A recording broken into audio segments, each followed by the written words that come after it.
ما خلقت الجن والإنس إلا ليعبدون صدق الله العظيم. وقال تعالى في شان حبيبه ومحبوبه مخبرا وآمرا إن الله وملائكته يصلون على النبي يا أيها الذين آمنوا صلوا عليه وسلموا تسليما اللهم صل على محمد وعلى آل محمد كما صليت على إبراهيم وعلى آل إبراهيم إنك حميد مجيد اللهم بارك على محمد وعلى آل محمد كما باركت على إبراهيم وعلى آل إبراهيم إنك حميد مجيد بلغ العلا بكماله كشف الدجى بجماله حسنت جميع خصاله صلوا عليه وآله بلغ العلا بكماله كشف الدجى بجماله حسنت جميع خصاله صلوا عليه وآله देख कर अखलाक को देख कर अल्ताफ को गैरो बीवी कहते हैं तुम रहमतुल लिल आलमीन बलगल उला बिकमालिही कशफ الدجى بجماله حسنت جميع خصاله صلوا عليه وآله بلغ العلا بكماله كشف الدجى بجماله حسنت جميع خصاله صلوا عليه وآله नहीं है दुजहां नहीं है दुजहां مثال محمد كمال محمد جمال محمد بلغ العلا بكماله كشف الدجى بجماله حسنت جميع خصاله صلوا عليه وآله بلغ العلا بكماله كشف الدجى بجماله حسنت جميع خصاله صلوا عليه وآله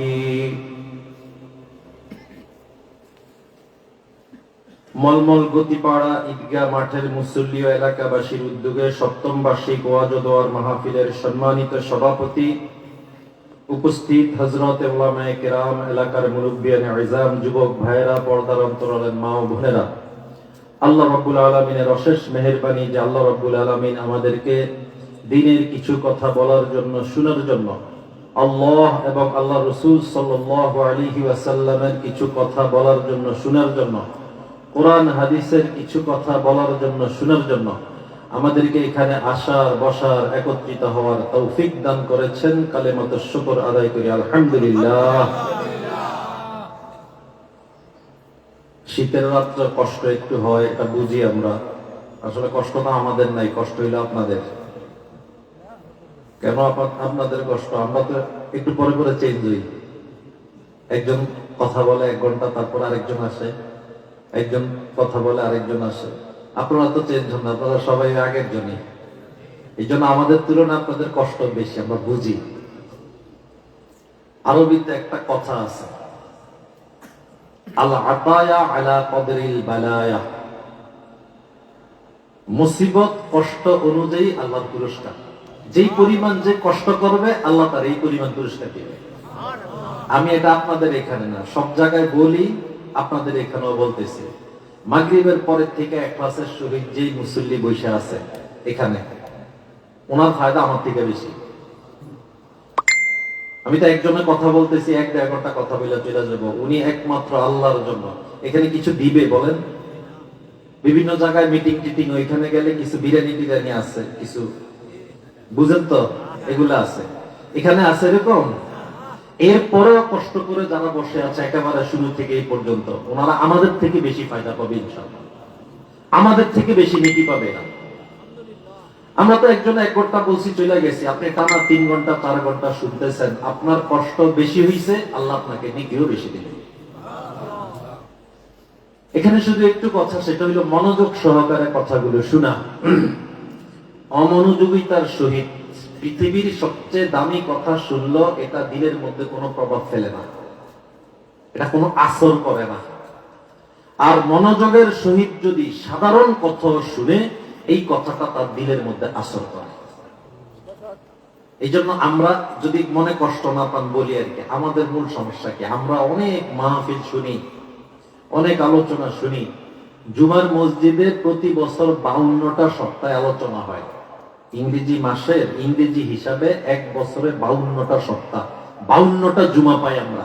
এই 52 জুমায় আমাদের হুজুর যে আলোচনা করে, যদি একটা কথা বইল, একটা কইরা কথা আমি নিতে পারতাম, 52টা কথা হইতো প্রতি বছর, 52টা আমল হইতো। কিন্তু আপনারা অ্যানালাইসিস কইরা দেখেন, পুরো বছরকে বছর চলে যেতেছে, 52 আমল তো দূরের কথা, আমার তো 2টা আমলও ঠিক হয় না।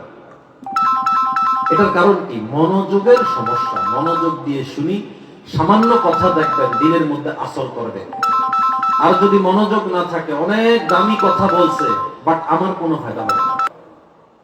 এই জন্য কষ্ট করে যেহেতু চলেই আসছি ময়দানের মধ্যে, ইনশাল্লাহ আমরা মনোযোগের সহিত কথা শোনার চেষ্টা করবো। করবো তো ইনশাল্লাহ? আল্লাহ পাক দুনিয়ার মধ্যে আমাদেরকে পাঠিয়েছেন, আমাদেরকে সবচাইতে বড় দৌলত যেটা দিচ্ছেন, এটার নাম হলো ঈমান। এটার নাম কি বলেন? ঈমান। এর থেকে বড় কোন দৌলত আল্লাহ আমাদেরকে দেয় না। যে ব্যক্তি ঈমান আনলো, সাথে সাথে সে আল্লাহর বন্ধু হয়ে গেল। আল্লাহু ওয়ালিয়্যুল্লাযীনা আমানু ইখরিজুহুম মিনাজ যুলুমাতি ইলান নূর। আল্লাহু ওয়ালিয়্যুল্লাযীনা আমানু ইখরিজুহুম মিনাজ যুলুমাতি ইলান নূর। কথা তো আমার না, আল্লাহ কি বলে শুনেন। আল্লাহু ওয়ালিয়্যুল্লাযীনা আমানু, আল্লাহ হলো ঈমানদারদের বন্ধু। আল্লাহ কার বন্ধু বলেন? আল্লাহু ওয়ালিয়্যুল্লাযীনা আমানু যদি আরেকটা তরজমা উঠান, আল্লাহ হলো ঈমানদারদের অভিভাবক। ওলি শব্দের 2 অর্থ, একটা হলো বন্ধু আর একটা হলো অভিভাবক। যেই শব্দ দিয়ে আপনি যেই অর্থই উঠান, ঈমানদারদের জন্য এটা কত বড় সুসংবাদ যে আল্লাহ তাআলা নিজে বলতেছে আল্লাহ হলো ঈমানদারদের বন্ধু। ইখরিজুহুম মিনাজ যুলুমাতি ইলান নূর, আল্লাহ ঈমানদারদেরকে অন্ধকারের থেকে আলোর দিকে নিয়ে যায়। বন্ধুত্ব, বন্ধু কি ভালো চায় না খারাপ চায় বলেন? অভিভাবক কি ভালো চায় না খারাপ চায়? ভালো চায়। আমরা চেয়ারম্যানের বন্ধু হইলে কত গর্বের সহিত বলি, আমি অমুক চেয়ারম্যানের বন্ধু, এমপি আমারে চিনে, এই এলাকার অমুক নেতা আমারে চিনে। আমরা এটা নিয়ে কত গর্ব করি না? ঈমান এটা এত বড় দৌলত, এত বড় দৌলত, এত বড় দৌলত যে এই ঈমানের কারণে আল্লাহ নিজে ঘোষণা দেয় যে আমি তাদের বন্ধু, আমি তাদের অভিভাবক। আয় আজিজো সমঝো তুম ইস বাত কো কে মুসলমান হোনা বড়ি নিয়ামত হ্যায়, जो कोई मुसलमान हुए खुदा के दोस्त में दाखिल हुआ। এটা একটা উর্দু, আমরা হুজুররাও পড়ছে। আমরা ছোট ক্লাস একটা কিতাব পড়ছি, এটার নাম রাহে নাজাত। মাদ্রাসার ছাত্ররা বলতে পারবেন রাহে নাজাত। এই রাহে নাজাত কিতাবটা শুরু করছে এই ইবারতটা, এই কথাটা দিয়া, আয় আজিজো সমঝো তুম, হে প্রিয় বৎস এই কথা বুঝো, ইস বাত কো এই কথাকে তুমি বুঝো, কে মুসলমান হোনা বড়ি নিয়ামত হ্যায়, মুসলমান হওয়া এটা অনেক বড় নিয়ামত।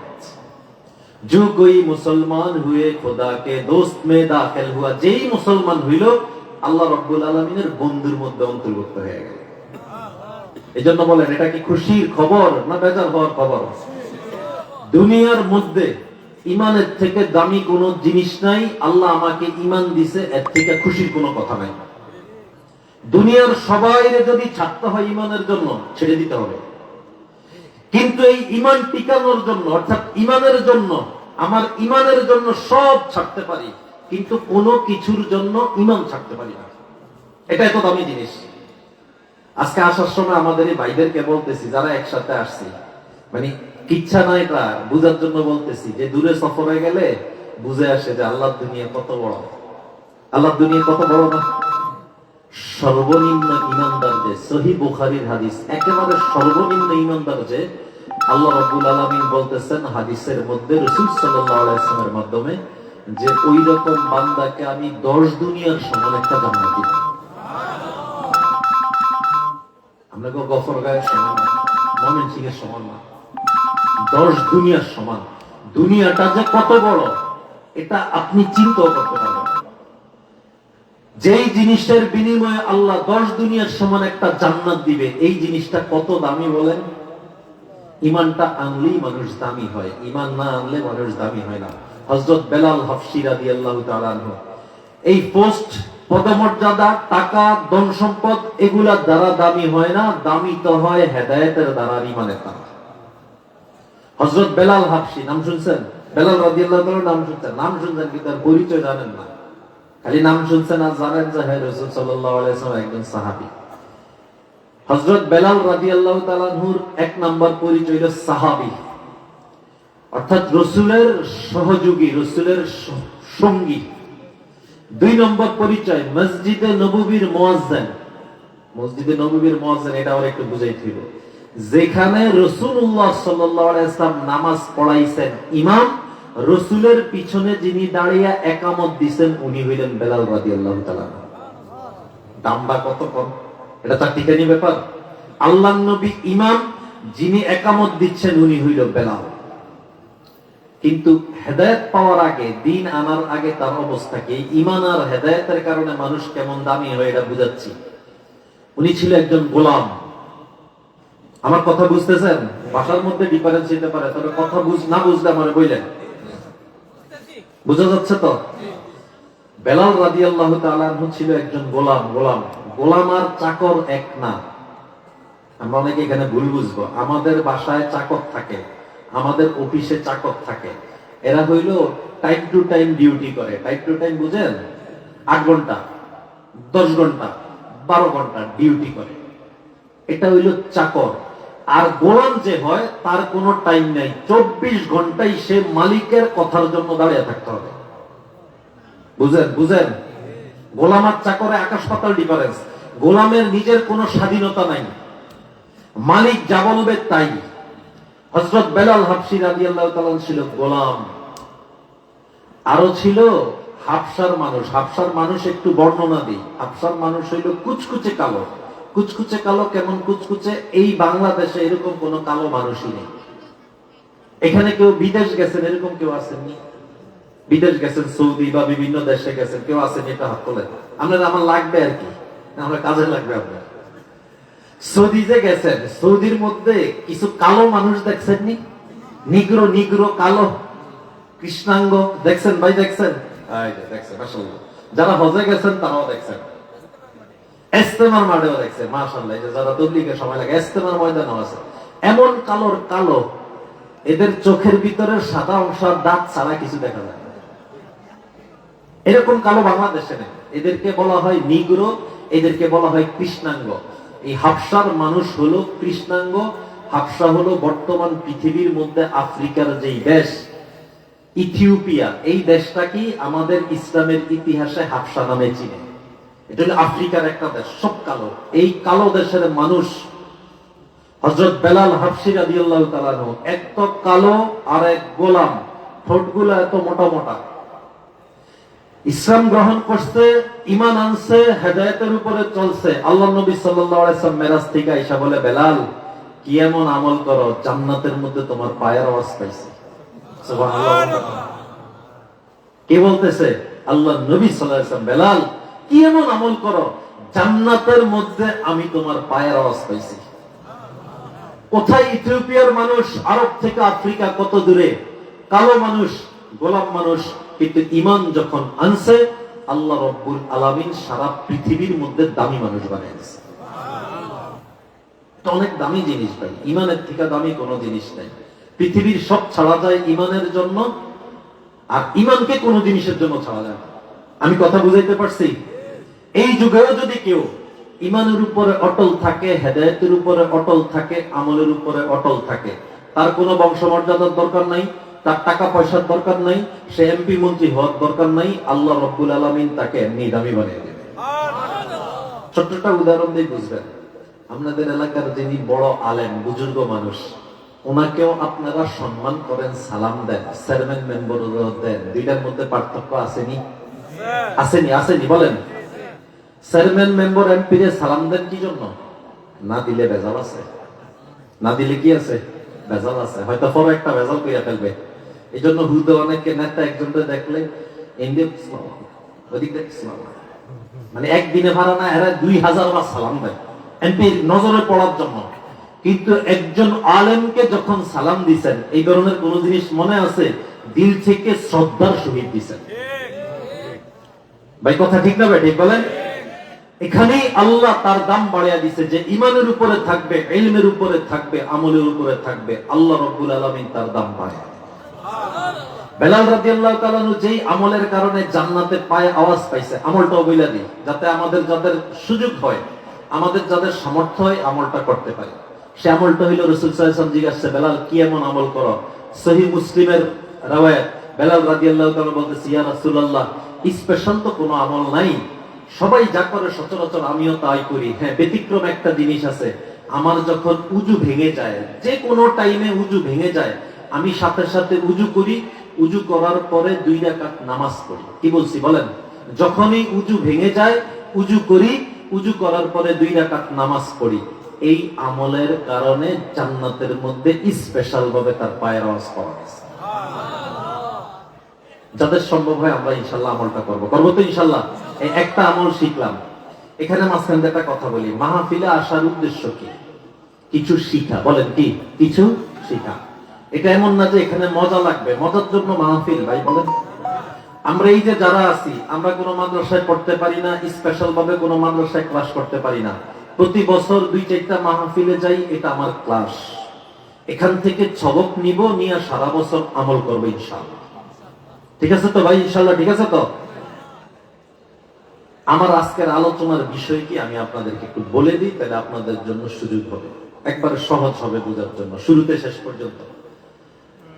আল্লাহ আমাদেরকে দুনিয়াতে কেন পাঠাইল, অর্থাৎ আমাদের জীবনের উদ্দেশ্য কি? বুঝেন আমার কথা? বুঝেন? আমি এখন কোরআনের কিছু আয়াত তেলাওয়াত করব, আপনারা শুধু শুনবেন, আমি তরজমা করব। এর মধ্যে আপনারা অনেক কিছু পেয়ে যাবেন ইনশাআল্লাহ। ঠিক আছে তো ইনশাআল্লাহ? আল্লাহ রাব্বুল আলামিন আমাদেরকে কি বেহুদা বানাইছে বলেন? দুনিয়াতে কোন জ্ঞানী মানুষ বেহুদা কোনো কাজ করে? জ্ঞানী মানুষ বেহুদা কাজ করলে আমরা তার আর জ্ঞানী বলি না, আমরা বলি যে দূর এর এতদিন কত ভালো মনে করছি, কত ব্রেইনি মনে করছি, ট্যালেন্ট মনে করছি, এও তো আজে বাজে কাজে লিপ্ত। আল্লাহ রাব্বুল আলামিন সমস্ত জ্ঞানীর জ্ঞানী, সমস্ত পৃথিবীর জ্ঞানকে এক জায়গায় করলে যতটুকু হবে, আল্লাহর ইলম আর জ্ঞান এখান থেকে মাত্র শুরু। আল্লাহ তো বেহুদা কাজ করতে পারে না, এই কথাটা আল্লাহ রাব্বুল আলামিন কোরআনে বলছেন। আফাহাসিবতুম আন্নামা খালাকনাকুম আবাসাও ওয়া আন্নাকুম ইলাইনা লা তুরজাউন। আফাহাসিবতুম আন্নামা খালাকনাকুম আবাসাও ওয়া আন্নাকুম ইলাইনা লা তুরজাউন। বান্দা তোমরা কি ধারণা করেছো, আফাহাসিবতুম আন্নামা খালাকনাকুম আবাসা, আমি তোমাদেরকে বেহুদা সৃষ্টি করেছি, অনর্থক সৃষ্টি করেছি, ওয়া আন্নাকুম ইলাইনা লা তুরজাউন, এবং তোমরা আমার কাছে প্রত্যাবর্তিত হবে না, এই কথা কি তোমরা চিন্তা করেছো? কে বলতেছে? কে বলতেছে বলেন? আল্লাহ।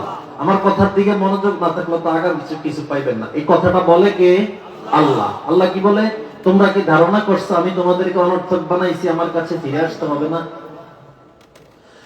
মা খালাকনাস সামাআ ওয়াল আরদা ওয়া মা বাইনাহুমা বাতিলা যালিকা যুন্নুল্লাযীনা কাফারু। আল্লাহ বলে আসমান জমিনের মধ্যবর্তী যত জিনিস আছে, এই কোন জিনিস আমি আল্লাহ অনর্থক সৃষ্টি করি নাই, এগুলো অনর্থক সৃষ্টি করেছি, এই ধারণা হলো কাফেরদের। এই ধারণা কাদের বলেন? কাফেরদের। এক কাফেরদের আর মুসলিম নামদারি কিছু মানুষের। এরা মনে করে যে আল্লাহ রাব্বুল আলামিন এগুলা সৃষ্টি করছে, এগুলো একদিন ধ্বংস হয়ে যাবে, আর কিছু নাই, আখিরাত বলতে কিছু নেই। ভাই বলে কি বলে না বলেন? আল্লাহ রাব্বুল আলামিন বলতেছে এই রকম ধারণা কাফেররা করে, আসমান জমিন এবং তার মধ্যবর্তী কোন জিনিসই আমি বেহুদা বানাই না। আচ্ছা, এটা কথা আছে না? তাহলে বানাইছে কেন? বেহুদা তো বানায় নাই, তাহলে কি জন্য বানাইছে? এই ব্যাপারে কোরআনে অনেকগুলো আয়াত আছে। الذي خلق الموت والحياة ليبلوكم أيكم أحسن عملا الذي خلق الموت والحياة ليبلوكم أيكم أحسن عملا আল্লাহ রাব্বুল আলামিন মউতকে বানিয়েছেন, জীবনকে বানিয়েছেন। কেন বানিয়েছেন? লিনাবলুয়াকুম আইয়ুকুম আহসানু আমালা, যাতে আমি পরীক্ষা করি তোমাদের মধ্যে উত্তম কাজ কে করে। পরীক্ষা করি, কি বলছি আমি? আয়াতের অর্থ কি? পরীক্ষা। তাইলে এই আয়াতের মধ্যে বোঝা গেল আল্লাহ আমাদেরকে পরীক্ষা করবেন আমাদের মধ্যে ভালো কাজ কে করে। ইন্না জাআলনা মা আলাল আরদি যিনাতাল লাহা লিনাবলুয়াহুম আইয়ুহুম আহসানু আমালা, আল্লাহ বলে নিশ্চয়ই নিশ্চয়ই আমি তাদেরকে বানিয়েছি যাতে করে আমি পরীক্ষা করি তাদের মধ্য থেকে উত্তম আমল কে করে। দুইটা আয়াত গেল। 3 নম্বর আয়াত ওয়া নাবলুকুম বিশ-শাররি ওয়াল খাইরি ফিতনা, আমি ভালো মন্দ দিয়ে তোমাদেরকে পরীক্ষা করব। 3টা আয়াত গেল। 4টা ওয়ালা নাবলুওয়ান্নাকুম বিশাইইম মিনাল খাউফি ওয়াল জু'i ওয়া নাকসিম মিনাল আমওয়ালি ওয়াল আনফুসি ওয়াত থামারাত ওয়া বাশশিরিস সাবিরিন আল্লাযীনা ইযা আসাবাতহুম মুসিবাহ ক্বালু ইন্না লিল্লাহি ওয়া ইন্না ইলাইহি রাজিউন। ওয়ালানাবলুওয়ান্নাকুম বিশাইইম মিনাল খাউফি ওয়াল জু', অবশ্যই অবশ্যই আমি আল্লাহ তোমাদেরকে পরীক্ষা করব। কি দিয়ে? কি দিয়ে পরীক্ষা করব? বিশাইইম মিনাল খাউফি ওয়াল জু', ভয় দ্বারা পরীক্ষা করব, ক্ষুধা দ্বারা পরীক্ষা করব। বুঝতেছেন ভাই? বুঝতেছেন? এটা 4 নম্বর আয়াত চলতেছে। আল্লাহ আমাদেরকে পরীক্ষা করবে, 4 নম্বর আয়াত চলতেছে। ওয়া নাকসিম মিনাল আমওয়ালি ওয়াল আনফুসি ওয়াত থামারাত, আমাদের কখনো নিজের জীবনের উপরে কোনো মুসিবত আসবে? আমরা যে ক্ষেত করেছি, ফসল করেছি, এটার উপরে কোনো মুসিবত আসবে? আমরা যে ধন সম্পদ কামাই করেছি এটার উপরে মুসিবত আসবে? মানে এগুলো কমে যাবে। আমি মারা যাব অথবা আমার আত্মীয় স্বজন মারা যাবে, আমি অসুস্থ হব বা আত্মীয় স্বজন অসুস্থ হবে, হবে কি হবে না বলেন? আমি ক্ষেত করছি, প্রতি বছরই এখান থেকে অনেক ধান আসে, কিন্তু কোন এক বছর এমন অনাবৃষ্টি বা অতিবৃষ্টি হইল আমার ফসলগুলো সব নষ্ট হয়ে গেল। অনেক টাকা পয়সা কামাইছি, রাখছি ঘরের মধ্যে, একদিন রাত্রে চোরে নিয়ে গেছে। হয় কি হয় না জীবনে এরকম? এগুলো দিয়ে আমি বান্দাকে পরীক্ষা করব। ওয়াবাশশিরিস সাবিরিন, হে রাসূল আপনি ধৈর্য ধারণকারীদেরকে সুসংবাদ দান করেন।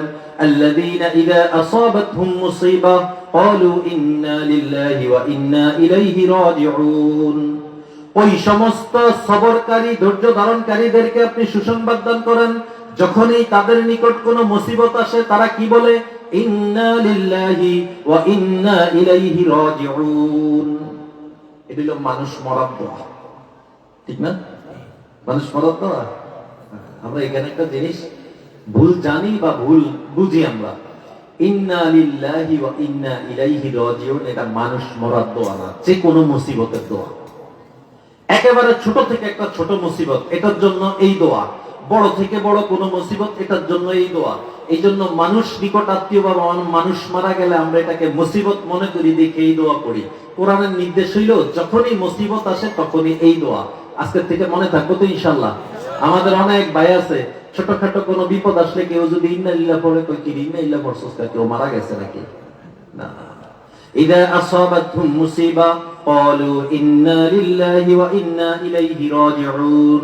এটা তরজমা জানি না, অনুবাদ জানি না, এই জন্য এটা আমাদের অন্তরে রেখাপাত করে না।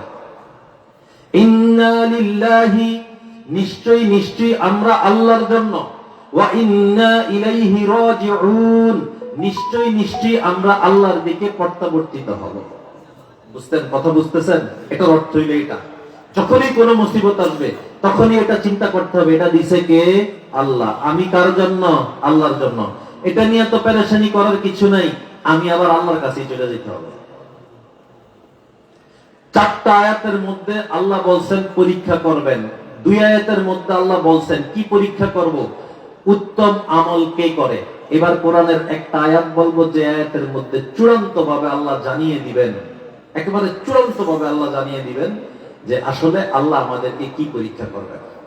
মা খালাকতুল জিন্না ওয়াল ইনসা ইল্লা লিয়াবুদুন, এই একেবারে চূড়ান্ত আয়াত।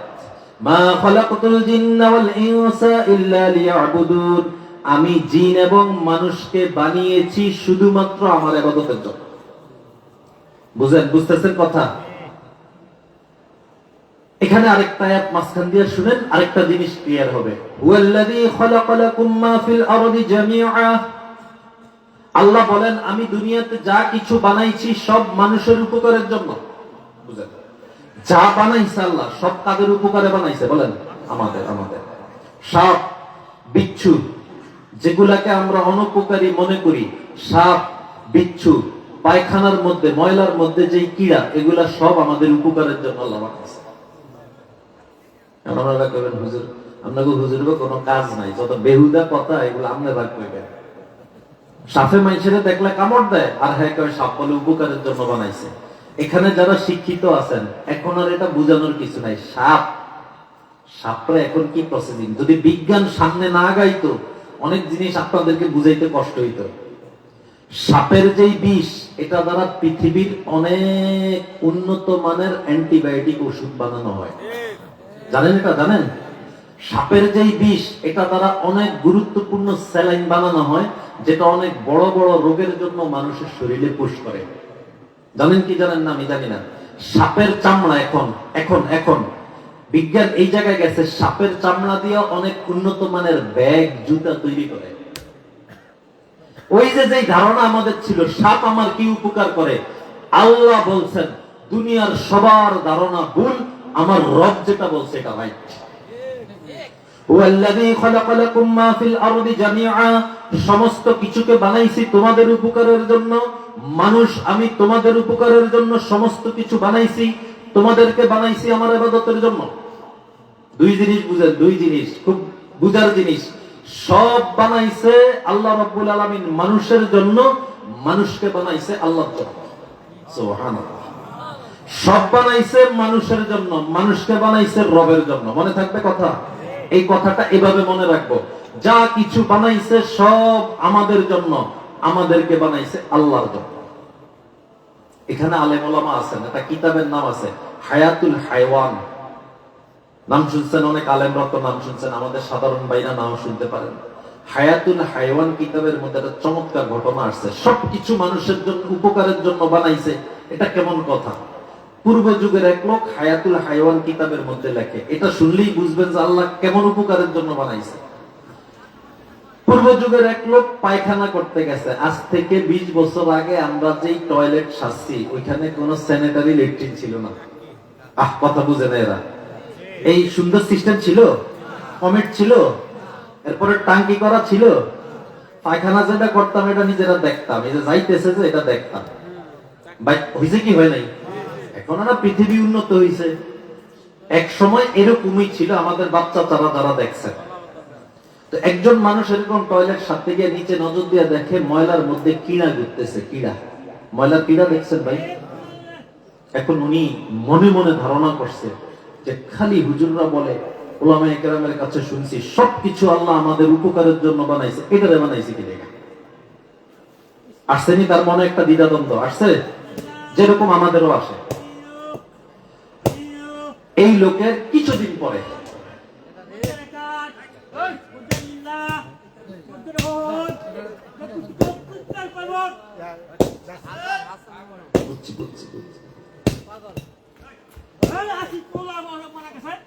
এই লোকটা, আপনারা ওদিকে মনোযোগ দেন, এদিকে মনোযোগ দেন। আমি তো ভাবছি কি হয়েছে না হয়েছে এটা বুঝার জন্য আমি অপছিলাম আর কি। তো দেখেন এই লোকটার কিছুদিন পরে চোখে প্রবলেম হয়েছে। চোখের দৃষ্টি শক্তি লোপ পাইছে, চোখের দৃষ্টি কমে গেছে। তখন আমাদের যুগের মতো এমবিবিএস ডাক্তার ছিল না। কথা বুঝেন আপনারা? এমবিবিএস ডাক্তার ছিল না, হেকিমি চিকিৎসা ছিল, ইউনানি চিকিৎসা। এই যে আমাদের মুরব্বীরা বলতে পারবে লতা পাতার চিকিৎসা এখনো আছে, তবে এটার ভ্যালু নেই। এই চিকিৎসা এখন আর কেউ নেয় না। মাথা ব্যথা হলে ফট করে একটা মাথা এক্সটেন্ড খায় ফেলে যাতে মাথা ব্যথা কমে যায়। ওই হেকিমি চিকিৎসা এখন আর কেউ গ্রহণ করে না। ওই সময় চিকিৎসাই ছিল এটা, ইউনানি চিকিৎসা। উনি অনেক হেকিমের কাছে গেছে, কেউ ওনার এটার কোনো মেডিসিন দিতে পারে না। ওই যুগের অভিজ্ঞ এক হেকিমের কাছে গেছে, হেকিম বলতেছে আপনি 1 সপ্তাহ পরে আসেন। 1 সপ্তাহ পরে যখন গেছে, ওই হেকিম ওনাকে একটা ড্রপ বানিয়ে দিছে। ড্রপ বুঝেন, চোখে ড্রপ দেয় না, এরকম একটা ড্রপ বানিয়ে দিছে। তো উনি ড্রপটা ইউজ করছে, ব্যবহার করছে, আর কিছুদিন পরে ওনার চোখের জ্যোতি ফিরে আসছে। এখন উনি বলতেছে যে, আরে হেকিম সাহেব, আপনি তো আমার ড্রপ দিলেন, এত বড় বড় হেকিমদের কাছে গেলাম, কেউ তো আমার এটার কোনো চিকিৎসা করতে পারে নাই, আপনি আমার এটা চিকিৎসা করলেন, কি দিয়ে আপনি এই ড্রপটা তৈরি করছেন আমার একটু বলেন। ওই হেকিম সাহেব যে উত্তর দিছে, হায়াতুল হায়ওয়ানের মধ্যে আছে, হেকিম সাহেব যে উত্তর দিছে, এটা হইলো আমাদের সবাই সন্দেহকে দূর করে দিবে। হেকিম সাহেব বলতেছে, পায়খানার মধ্যে যে কিনা আছে, এই কিনাগুলাকে নিয়ে প্রসেসিং কইরা, এগুলাকে চাইপা রস বাইর কইরা আমি এই ড্রপটা তৈরি করছি। সুবহানাল্লাহ। এই ড্রপটা আপনি ব্যবহার করছেন, আপনার চোখ ভালো হয়েছে। ওই লোক সাথে সাথে বুঝছে, ওই যে আল্লাহ রাব্বুল আলামিনের কথার সাথে আমার সন্দেহ হয়েছিল, হুজুররা বলছে যে সমস্ত কিছু আমাদের উপকারের জন্য বানাইছে, আমি যে সন্দেহ করছি, আল্লাহ রাব্বুল আলামিন আমাকে শিক্ষা দিয়ে দিয়েছে যে তোমার চোখের জ্যোতি চলে যাচ্ছে, এটার জন্য আমি আমার ওই পায়খানার মধ্যে যে কিড়া আছে, এটা শেফা আর এটা চিকিৎসা আমি ওটার মধ্যে রেখে দিচ্ছি। এই যে রাস্তার পাশে ঘুরেন, কত গাছ দেখেন না, আমরা তো দা দিয়া বটি দিয়া কাইটা ফালাইয়া দিই।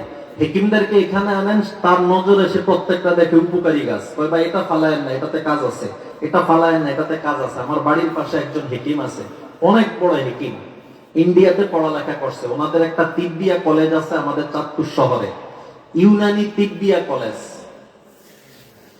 আমি যখন ছোট বলতে মোটামুটি 8-9 পড়ি, তখন উনি দেখতাম সব সময় এলাকায় গেলে গরিব বাচ্চা কাচ্চা আছে না, এদেরকে টাকা দিত। টাকা দিয়া বলতো, এই যে এখানে যে গাছগুলো আছে, এগুলারে কাইটটা একটা বস্তার মধ্যে ঢুকাইয়া নিয়ে আসো, তোমার 100 টাকা 200 টাকা দিব। আমি যখন 8-9 পড়ি, তখন 100 টাকা অনেক টাকা। 2000 সালের আগে 100 টাকা অনেক টাকা। 100 টাকা দিলে পোলাপাইন খুশি হয়ে এক বস্তা গাছ নিয়ে আসতো। আমরা অনেক সময় ঠাট্টা করতাম, ভাই খায়া কাজ আছে আপনার, এগুলো আপনি কাটতে আনছেন, এগুলা 100 টাকা দিয়ে আনছি, এগুলা যে আমার কি কাজে লাগবে এটা আমি কেউ বুঝাইতে পারবো না। এগুলা উনি ওনার ল্যাবে নিয়া, উনি এগুলা দিয়া বড়ি বানিয়ে বিক্রি করতো হাজার হাজার টাকা। আমার মূল কথা ভুলে যায় না, এই সমস্ত কিছু আল্লাহ রাব্বুল আলামিন বানাইছে আমাদের উপকারের জন্য। বাতাস আমাদের উপকারের জন্য, পানি আমাদের উপকারের জন্য, আলো আমাদের উপকারের জন্য, জমিন আমাদের উপকারের জন্য, আসমান আমাদের উপকারের জন্য, গাছ আমাদের উপকারের জন্য। প্রত্যেকটার আলাদা আলাদা উপকার আমি বলতে পারবো আলহামদুলিল্লাহ, কিন্তু এত লম্বা সময় বলবে কি? এই যে সূর্যের আলো, চন্দ্রের আলো, এই আলোর কি উপকার এটা আমরা জানি না অনেকে। এই সূর্যের আলো আর চন্দ্রের আলো না থাকলে 1012 যদি ফসলে কীটনাশক ওষুধ দেন, 1012 যদি এখানে আপনি বিভিন্ন ধরনের সার দেন, আপনার ফসল উৎপাদিত হবে না। জানেন এটা? জানেন এই সূর্যের আলো লাগবে, চন্দ্রের আলো লাগবে। আমাদের উপকার কি এটা? বাদ, পৃথিবীর মধ্যে কোনো ফসলই হবে না এই সূর্যের আলো আর চন্দ্রের আলো না থাকলে। আর আল্লাহ রাব্বুল আলামিনের সিস্টেমটা হইল, যেই জিনিস যত বেশি উপকারী, বুঝেন কথাটা বুঝেন, যেই জিনিস যত বেশি উপকারী, এই জিনিস আমাদেরকে তত ফ্রি দিছে। আমার কথাটা বুঝেন না? যেই জিনিস যত উপকারী সেটা তত কি দিছে? ফ্রি দিছে। আমাদের জীবনে সবচেয়ে বেশি প্রয়োজন অক্সিজেনের। কিসের বলেন? অক্সিজেনের। সবচেয়ে বেশি প্রয়োজন কি? অক্সিজেন, মানে বাতাস, অক্সিজেন। প্রতিদিন অক্সিজেনের জন্য কয় টাকা বিল দেন? একটা মানুষ অসুস্থ হইলে, হাসপাতালে থাকলে, 1 সপ্তাহ থাকার পরে আসার পরে কয় বিভিন্ন ডিপার্টমেন্টে, এটা আপনার এই বিল, এই বিল, এই বিল, এখানে দেখবেন লেখা থাকে অক্সিজেন বাবদ 5000 টাকা। ওই যে সিলিন্ডার দিয়ে অক্সিজেন দিছে। আপনি প্রতিদিন কত হাজার টাকার অক্সিজেন নিচ্ছেন বলেন? পানি একেবারে ফ্রি, বাংলাদেশে পানি একবারে ফ্রি। এই পানিটা যদি কিনা খাইতে হয়, 1 লিটার, আমাদের দেশের প্রসেসিং পানির কথাই বলি, পৃথিবীতে কেউ পানি বানাইতে পারবে না। এখানে যারা জেনারেল লাইনে আছেন, পানি কি দিয়ে তৈরি হয়? বৈজ্ঞানিকদের ভাষায় হাইড্রোজেন এবং অক্সিজেন দিয়ে তৈরি হয়। H2O, এটা হলো পানির সংকেত, বৈজ্ঞানিক সংকেত। H মানে হাইড্রোজেন আর O মানে অক্সিজেন। অক্সিজেন আর হাইড্রোজেন, পানির মধ্যে এই দুইটা পদার্থ পাওয়া যায়। সারা পৃথিবীকে চ্যালেঞ্জ দিলাম, আমি না, সারা পৃথিবীকে আপনিও চ্যালেঞ্জ দিতে পারবেন। যে তুমি হাইড্রোজেন আর অক্সিজেন দিয়ে আমাকে পানি তৈরি করে দেখাও। বুঝেন না আমার কথা? বুঝেন নাই? পানির ভিতরে দুইটা পদার্থ আছে, বিজ্ঞানীরা গবেষণা করে বের করছে, একটার নাম হাইড্রোজেন, একটার নাম অক্সিজেন। পৃথিবীর সব বিজ্ঞানীরা চ্যালেঞ্জ দিয়ে বলবেন এই প্রাকৃতিক কোন পানি আপনি নিবেন না, শুধু হাইড্রোজেন আর অক্সিজেন এনে আমাদেরকে পানি বানিয়ে দেখান। কিয়ামত পর্যন্ত চেষ্টা করবে, এরকম পানি বানাইতে পারবে না। এই গুরুত্বপূর্ণ জিনিসটা আপনি মনে করছেন আমি হুজুর সাফা মাইরা গেলাম এরকম? আপনাদের কলেজের ইউনিভার্সিটির এই ফিজিক্স কেমিস্ট্রির সবচাইতে বড় যে প্রফেসর, এর জিজ্ঞাসা করেন, এরকম বানিয়ে দেখাইতো। হ্যাঁ, আপনারা হয়তো তরল এরকম একটা বানিয়ে বের করতে পারবে, তবে এটাই আমাদের পানির মতো হবে না, গ্যারান্টি। গ্যারান্টি দিলে আমি পানির মতো হবে না, ওটা খাইলে আপনার আরো অসুবিধা হবে। এই এত গুরুত্বপূর্ণ জিনিস, পানির অপর নাম আপনারা দিচ্ছেন জীবন। এই গুরুত্বপূর্ণ জিনিসটাও আল্লাহ আমাদেরকে ফ্রি দিছে। মাসে 2000 টাকা বিল আসে, ঘরে শুধু বাতি জ্বালায় আর ফ্যান চালায়, এই জন্যই তো, নাকি না বলেন? প্রতিদিন, এটা তো সন্ধ্যার পরের কাজ, সন্ধ্যার আগের গুলা সারাদিন যে আলো পাচ্ছি, রাত্রেবেলা বাইরে যে আলো পাচ্ছি, এটার জন্য কয় টাকা বিল দিচ্ছি বলেন? আমার কথার উদ্দেশ্য হইল ওই কথা বললেন না, আমি কোন আউল ফাউল এদিক সেদিক চলে যাইব না ইনশাল্লাহ। আমি আমার বিষয়ই থাকবো। আল্লাহ সমস্ত কিছু বানাইছেন আমাদের উপকারের জন্য, আর সবচাইতে উপকারী জিনিসগুলো আল্লাহ ফ্রি করে দিচ্ছেন। সবচেয়ে উপকারী জিনিসগুলো ফ্রি। Oxygen free. আল্লাহ রাব্বুল আলামিন শুধু অক্সিজেন হইলি, এই অক্সিজেন পাইলেই কি আপনি বাঁচা থাকবেন? আরে এটা তো আরেক বৈজ্ঞানিক কথা। আমরা যে নিঃশ্বাস ছাড়ি এটার নাম কি? Carbon die oxide. মাশাআল্লাহ, দেখছেন এখানে বুঝনে ওলা মানুষ আছে তো, মাশাআল্লাহ। আমরা যেটা নাকে দিয়া ছাড়ি গরম একটা হাওয়া, এটার নাম কি? Carbon die oxide. শুধু অক্সিজেন নিছেন, কার্বন ডাই অক্সাইড ছাড়তে পারেন নাই, মারা যাবেন আপনি। অথবা শুধু অক্সিজেন নিছেন, কার্বন ডাই অক্সাইড ছাড়ছেন, এই কার্বন ডাই অক্সাইডকে গ্রহণ করার মতো, এটাকে বিনাশ করার মতো পৃথিবীতে কোনো জিনিস নাই, তাও আপনি মারা যাবেন। টোটাল বাতাসটা, অক্সিজেনটা বিষাক্ত হয়ে যাবে। আল্লাহ রাব্বুল আলামিন এই গাছগুলা দিছে, আমরা যে কার্বন ডাই অক্সাইড ছাড়ি, এটাকে গাছ গ্রহণ করে, প্রসেসিং করে, সে আবার অক্সিজেন দিয়ে দেয়। সুবহানাল্লাহ। বুঝে নাই? বুঝে নাই? আর ওই যে আমাদের স্যার আছে একজন, কেমিস্ট্রি স্যার, আমার সাথে আজকে আসছে আর কি। এই কেমিস্ট্রি স্যারের জিগান যে হুজুরে কি ভুল কইনি না, আমরা সাফা টাফা মাইরা চলে যাইতেছে। না না, কোনো সাফা মারি না, ওই কেমিস্ট্রি স্যারের জিগান। হ্যাঁ, কলেজের প্রফেসর কেমিস্ট্রি, রসায়ন বিজ্ঞানের প্রফেসর, হেরে জিগান আমার কথা ভুল হচ্ছে কিনা।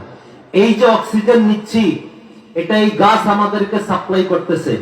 যদি শুধু গাছ অক্সিজেন সাপ্লাই করত আর আমরা অক্সিজেন নিতাম, কার্বন ডাই অক্সাইড ছাড়তেছি, এটা যদি গাছ গ্রহণ করে না নিত, সারা পৃথিবীর সমস্ত অক্সিজেন গুলা বিষ হয়ে যেত। বিষ। যে অক্সিজেন নিত সেই মারা যেত। আল্লাহ রাব্বুল আলামিন কি উপকারের জন্য বানাইছে? কার্বন ডাই অক্সাইড ছাড়ি দেখি না, এই গাছ শোষণ করে নিচ্ছে, সে তার ভিতরের থেকে প্রসেসিং করে অক্সিজেন দিয়ে দিচ্ছে।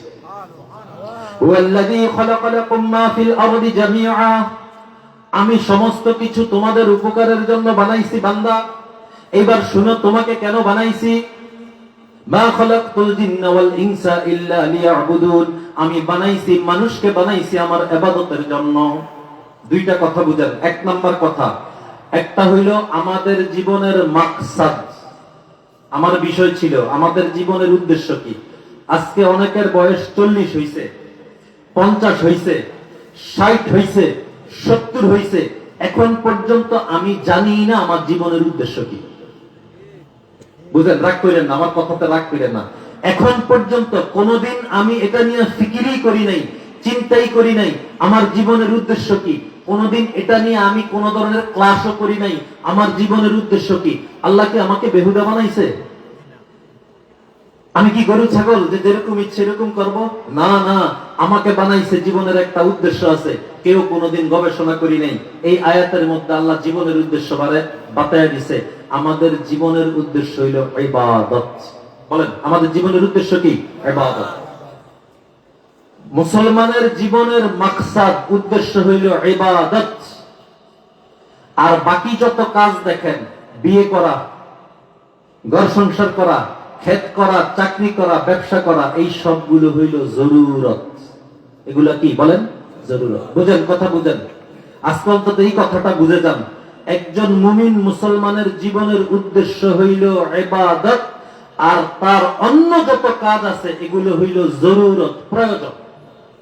এই জন্য শায়ের কি বলে, আল্লামা রুমি রহমতুল্লাহ আলাইহি, জিন্দগি মকসুদ বহরে বন্দেগি, বন্দেগি কুন বন্দেগি, কুন বন্দেগি, जिंदगी बे बंदगी शर्मिंदगी, जी सुनी बद जिंदगी बे मुर्दगी, जिंदगी मकसूद बहरे बंदगी, बंदगी कुन बंदगी, कुन बंदगी। আরে ভাই, আমার জীবনের আপনার জীবনের মাকসাদ আর উদ্দেশ্য হইল বন্দেগি, ইবাদত।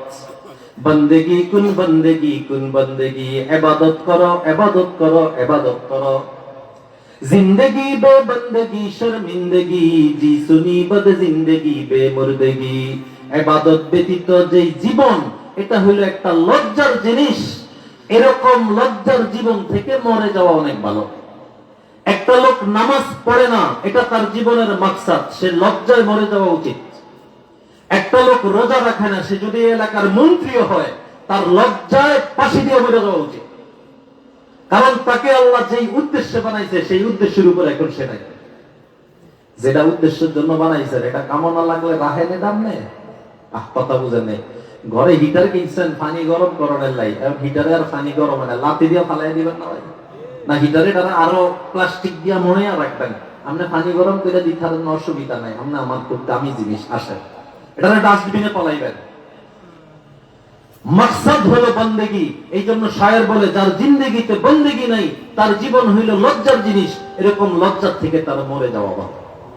তাহলে বুঝেন, কথা বুঝেন, আমাদের জীবনের উদ্দেশ্য হইল বন্দেগি, ইবাদত। আর বাকি যত কাজ আছে এই সমস্ত কাজ হইল জরুরত। খেত করি, এটা জরুরত। ব্যবসা করি, জরুরত। চাকরি করি, জরুরত। বিয়ে করছি, জরুরত। বিবি বাল বাচ্চা লালন পালন করতেছি, জরুরত। এই জরুরত আর ইবাদত, এই জিনিস না বুঝার কারণে আমাদের জীবনের সবচেয়ে বড় ভুল হয়েছে যেটা, আমরা জরুরত রে বানাইছি মাকসাদ, মাকসাদ রে বানাইছি জরুরত। বুঝেন আমার কথা, বুঝেন। আমরা আমাদের প্রয়োজনগুলোকে বানিয়ে ফেলছি জীবনের উদ্দেশ্য, আর জীবনের উদ্দেশ্যগুলোকে বানিয়ে ফেলছি অপশনাল সাবজেক্ট, জরুরত। সময় পাইলে করব, না পাইলে নাই। এই জন্য ব্যবসায়ী তার দোকান খুলে ব্যবসা করতেছে, আজান দিছে, আল্লাহ ডাক দিছে, হাইয়া আলাস সালাহ, হাইয়া আলাস সালাহ, হাইয়া আলাল ফালাহ, হাইয়া আলাল ফালাহ, হাইয়া আলাস সালাহ, নামাজের দিকে আসো, হাইয়া আলাল ফালাহ, কামিয়াবের দিকে আসো, সফলতার দিকে আসো। উনি দোকান খুইলা ব্যবসা করতেছে, যেমন নাকি উনি আল্লাহরে বুঝাইতেছে, আল্লাহ আপনি তো আমাকে সফলতার দিকে ডাকতেছেন, আমার সফলতা হইল আমার ব্যবসা। কথা বুঝে নাই? হাইয়া আলাস সালাহ, হাইয়া আলাল ফালাহ। উনি ক্ষেতের মধ্যে থাকে, যেমন নাকি এটা আল্লাহকে বুঝাচ্ছে, আল্লাহ আপনি তো আমাকে সফলতার দিকে ডাকতেছেন, আমার সফলতা হইল এই ক্ষেতের মধ্যে দাম কিভাবে বেশি হয় না। চাকরি করতেছে, আল্লাহ ডাকতেছে কল্যাণের দিকে আসো, সে যেমন নাকি এটা বুঝাইতেছে, আল্লাহ আপনি তো আমাদের কল্যাণের দিকে ডাকতেছেন, এটা কল্যাণ না, আমি চাকরি কইরা বেশি টাকা ইনকাম করা কল্যাণ। বুঝেন আমাদের প্রবলেম যেটা হইছে, আমরা জীবনের এই সিস্টেমটাতেই ভুল করছি।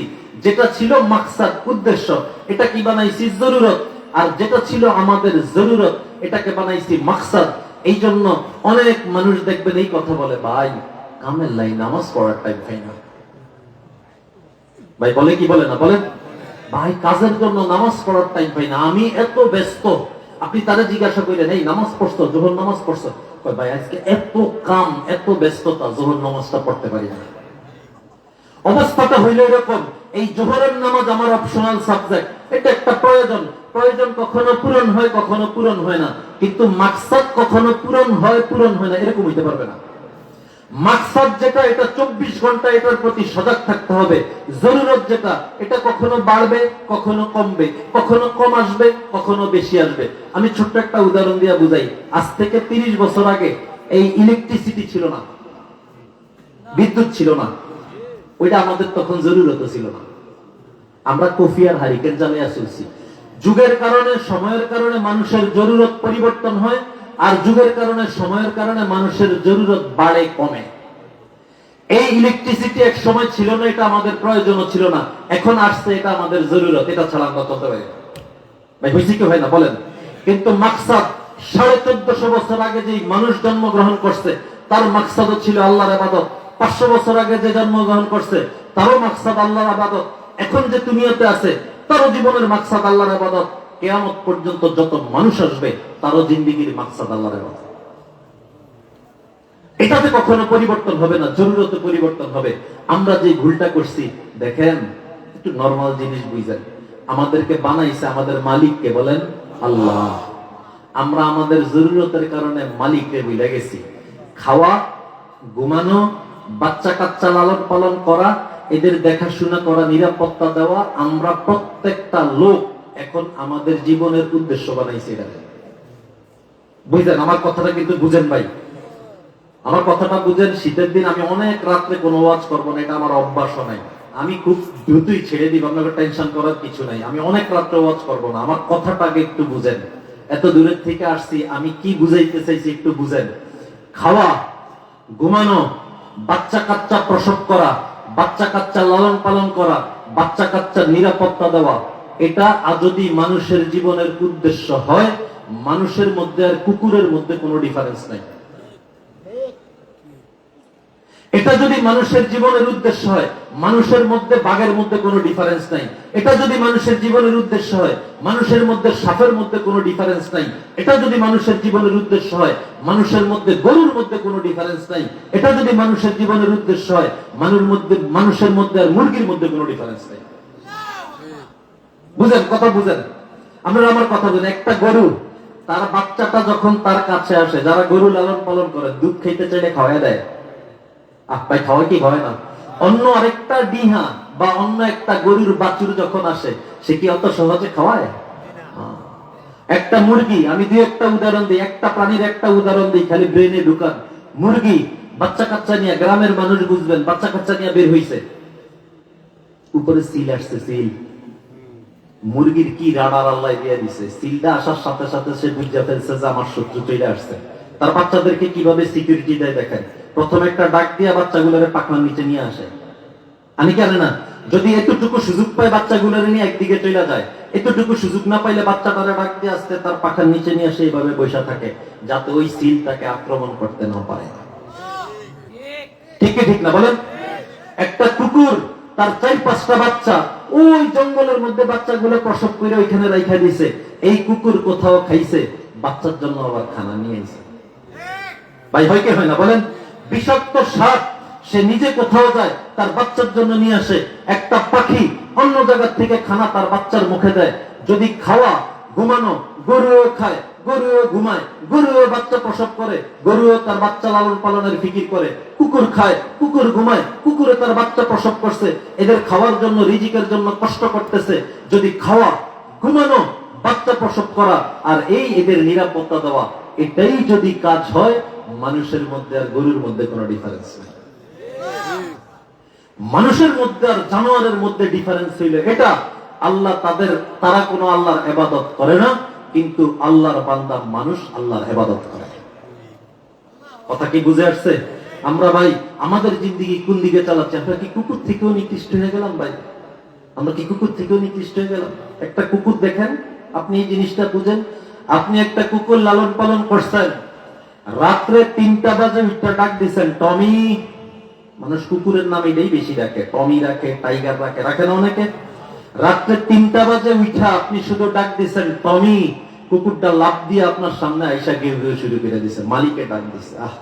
মালিকের ডাক কোনো এদিক সেদিক করা যাবে না। দিনে 12টায় ডাক দিচ্ছেন টমি, দৌড় দিয়ে চলে আসছে। আপনি কি? আপনি তো তার মালিক না, আপনি তার বানান নাই। আপনি কি তার সৃষ্টি করছেন? আপনি তারা অক্সিজেন দিয়ে বাঁচিয়ে রাখেন নাই, জাস্ট প্রতিদিন কিছু সামান্য খানা দেন। এই সামান্য খানা দেওয়ার কারণে শুধু কুকুর না, মুরগি, হাঁস দেখেন কিভাবে তার প্রভু, তার মালিক যাকে মনে করে তার দিকে কিভাবে দাবিত। একটা মুরগিরে ডাক দিয়ে দেখে আসে কি আসে না বলেন? একটা কুকুরের ডাকবেন টমি কইয়া চলে আসে, সে তার মনিবের মালিকের বিপরীত কোনো কাজ করে না। আমরা মানুষ কি কুকুরের থেকেও নিকৃষ্ট হয়ে গেলাম বলেন? যে অক্সিজেন দিয়ে আমাদেরকে পালতেছে, যে আলো দিয়ে পালতেছে, পানি দিয়ে পালতেছে, বাতাস দিয়ে পালতেছে, আজকে সেই রব আমাদেরকে যে উদ্দেশ্যে বানাইছে, আমরা প্রত্যেকটা মানুষ সেই উদ্দেশ্যটাকে পিছনে দিয়া আমরা আমাদের জরুরত গুলোকে সামনে নিয়ে আসছি। আনছি কি আনি না বলেন? এখন আমাদের জীবনের মাকসাদ হইছে ভালো ঘরে ঘুমাইতে হবে, বেশি টাকা কামাইতে হবে, বেশি সম্পদ জড়াইতে হবে, আমার পোলাপাইনেরা অনেক বড় শিক্ষিত বানাইতে হবে, দুনিয়াতে আমার অনেক ইস্টাবলিশড হইতে হবে। এই একটার জন্য আল্লাহ আমাদেরকে দুনিয়াতে পাঠায়। আল্লাহ আমাদেরকে দুনিয়াতে পাঠাইছেই আল্লাহর ইবাদত করার জন্য। যে আল্লাহর ইবাদত করবে সে দামি হবে, যে আল্লাহর ইবাদত করবে না সে নিকৃষ্ট হবে। এই জন্য কোরআনের দুইটা আয়াত পড়তেছি, ওয়ালাকাদ কাররামনা বনি আদম। আল্লাহ কোরআনের একা একাতে বলেন ওয়ালাকাদ কাররামনা বনি আদম, আমি বনি আদমকে সবচাইতে সম্মানিত করে বানিয়েছি। বুঝেন, কথা বুঝেন। আল্লাহ অন্য আয়াতে কি বলে, ওয়ালাকাদ যারানা লিজাহান্নামা কাসীরাম মিনাল জিন্নি ওয়াল ইনস লাহুম কুলুবুন লা ইয়াফকাহুনা বিহা ওয়া লাহুম আ'য়ুনুন লা ইউবসিরুনা বিহা ওয়া লাহুম আযানুন লা ইয়াসমাউনা বিহা উলাইকা কাল আনআম বাল হুম আদাল উলাইকা হুমুল গাফিলুন। ওয়ালাকাদ যারানা লিজাহান্নামা কাসীরাম মিনাল জিন্নি ওয়াল ইনস, আল্লাহ নিজে বলেন আমি বহুত জিন এবং মানুষকে তৈরি করেছি জাহান্নামের জন্য। লাহুম কুলুবুন লা ইয়াফকাহুনা বিহা, আমি তাদেরকে অন্তর দিয়েছি এটা দ্বারা তারা বুঝে না। ওয়া লাহুম আ'য়ুনুন লা ইউবসিরুনা বিহা, চোখ দিয়েছি এটা দ্বারা দেখে না। ওয়া লাহুম আযানুন লা ইয়াসমাউনা বিহা, আমি কান দিয়েছি এটা দ্বারা তারা শুনে না। উলাইকা কাল আনআম, আর এরা তো হলো জানোয়ারের মতো। কিসের মতো বলেন?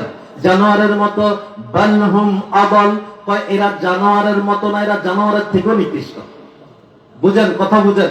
যে আল্লাহ কোরআনের মধ্যে বলতেছে ওয়ালাকাদ কাররামনা বনি আদম, বনি আদমকে সবচেয়ে সম্মানিত করে বানিয়েছি, সেই আল্লাহই কোরআনের মধ্যেই বলতেছে উলাইকা কাল আনআম, কিছু মানুষ তো এমন আছে যারা চতুষ্পদ জানোয়ারের মতো। বাল হুম আদাল, না না, এরা চতুষ্পদ জানোয়ারের থেকেও নিকৃষ্ট। বুঝেন, কথাটা বুঝেন। কে সবচাইতে সম্মানিত আর কে চতুষ্পদ জানোয়ারের থেকে নিকৃষ্ট? এটা হইল ওই যে আমার জীবনের মাকসাদ আর জরুরত, যেটার মাকসাদকে প্রাধান্য দিয়ে চলবে। ওয়ালাকাদ কাররামনা বনি আদম, সে সবচাইতে সম্মানিত যে মাকসাদকে পিছনে দিয়ে জরুরতকে সামনে দিয়ে চলবে। উলাইকা কাল আনআম। বুঝেন, আমার কথা বুঝে নাই? সেই হইল জানোয়ারের মতো। যখন আমি নামাজ থেকে ব্যবসাকে বেশি প্রাধান্য দিব, যখন আমি আমার রোজা থেকে ব্যবসাকে বেশি প্রাধান্য দিব, নামাজ থেকে ক্ষেতকে বেশি প্রাধান্য দিব, নামাজ থেকে বাচ্চা কাচ্চা লালন পালন, আমাদের মাদের কাছে বোনদের কাছে আওয়াজ যাচ্ছে, বাচ্চার জন্য নামাজ পড়তে পারি না। ভাই বলে কি বলে না? আমি সংসারের পাক শাক করার জন্য, রান্না বান্না করার জন্য ইবাদত করতে পারি না, আমি পাক শাক করার জন্য ঠিকমতো জোহরের নামাজ পড়তে পারি না, বাচ্চাগুলোকে লালন পালন করার জন্য ঠিকমতো নামাজ পড়তে পারি না। না না, ওটা আমার জীবনের জরুরত, এটা আমার জীবনের মাকসাদ। বুঝতেছেন সবাই? কথাগুলো বুঝতেছেন? এই জন্য ভাই, যে যেখানেই থাকি আগে আমার জীবনের মাকসাদটা ঠিক রাখতে হবে। যে স্টুডেন্ট মাকসাদ ঠিক, এসএসসি পাস করা জীবনের মাকসাদ না, এটা একটা প্রয়োজন। এসএসসি সার্টিফিকেট দিয়ে হয়তো আমি একটা চাকরি করতে পারবো, কিন্তু এসএসসি সার্টিফিকেট না থাকলেও খাইতে পারে মানুষ, না না খায় মারা গেছে সব। ইন্টারমিডিয়েটের সার্টিফিকেট অর্জন করা এটা আমার জরুরত, জিন্দেগির জরুরত। আমি ডক্টরেট করা জিন্দেগির জরুরত, ডাক্তার হওয়া জিন্দেগির জরুরত, ইঞ্জিনিয়ার হওয়া জিন্দেগির জরুরত। এটা আমার জীবনের উদ্দেশ্য না। আমার জীবনের উদ্দেশ্য ডাক্তার হওয়া না, আমার জীবনের উদ্দেশ্য মুফতি হওয়া না, আমার জীবনের উদ্দেশ্য মুহাদ্দিস হওয়া না। আমার জিন্দেগির উদ্দেশ্য হইল আল্লাহর ইবাদত করা। আমি মুফতি হয়ে যদি ইবাদত না করি, আমি মাকসাদ থেকে দূরে। উলাইকা কাল আনআম, আমি মুহাদ্দিস হয়ে যদি মাকসাদ ঠিক না রাখি, উলাইকা কাল আনআম। ডাক্তার হইছি, জিন্দেগির মাকসাদ ঠিক নাই, উলাইকা কাল আনআম। আপনারা আমারে প্রশ্ন করবেন, হুজুর আপনাকে এই গপ বাঁধা কথাটি ভালো লাগে না, মানুষ আবার জানোয়ারের দিকে খারাপ হয়ে কেন? একটা প্রশ্ন আসে কি আসে না? একটা উদাহরণ দিলে বুঝবেন, অনেকগুলো উদাহরণ দেওয়া লাগবে। জানোয়ারে কি ক্ষতি করে বলেন? এই শীতকালে কুকুর পাগল হয়। শীতকালে কুকুর পাগল হয় না? শীতকালে কুকুর পাগল হইলে কি করবে? আপনার পুরো এলাকার মধ্যে 10 জনরে কামড় দিবে, 20 জনরে কামড় দিবে, 30 জনরে কামড় দিবে, এই তো নাকি? এখন কুকুরে কামড় দিলে ভ্যাকসিন পাওয়া যায়, 14টা ইনজেকশন দিলে ওই কুকুরের বিষ আর শরীরে কোনো কাজ করে না। কি ভাই, কোনো ডাক্তার আসেননি এখানে? গ্রাম্য ডাক্তার আসেননি? আর আমরা তো বুঝার কথা, 14টা ইনজেকশন ভ্যাকসিন পাওয়া যায়। কুকুরে কামড় দিচ্ছে, ভ্যাকসিন দিবেন, 14টা জলাতঙ্ক রোগ হবে না ইনশাআল্লাহ। এটাতে সে আর মারা যাবে না, হায়াত শেষ হইলে মারা যাবে, এটা কি কেউ আটকে রাখতে পারবে?